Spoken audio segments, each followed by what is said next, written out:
Christelle. Christelle Perron est directrice de recherche au CNRS. Elle travaille dans l'équipe SLEEP, au Centre de recherche en neurosciences de Lyon. Donc elle s'intéresse beaucoup aux souris narcoleptiques.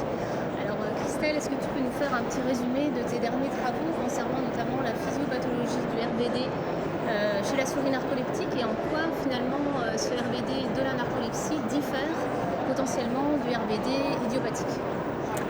Donc, dans le laboratoire, on s'est intéressé effectivement à ces mouvements pendant le sommeil paradoxal et on s'est demandé si les souris narcoleptiques, éventuellement, elles auraient également des mouvements comme on l'observe chez les patients.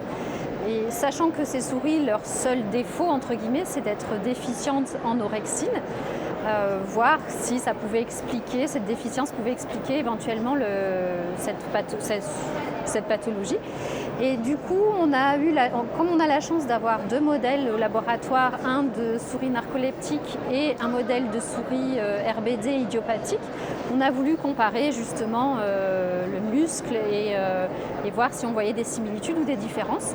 Et ce qu'on a trouvé très intéressant, c'est qu'effectivement, on observe des RBD chez les souris narcoleptiques, déficientes en orexine, mais que le RBD n'est pas similaire, pas totalement similaire à ce qu'on observe chez les souris RBD idiopathiques.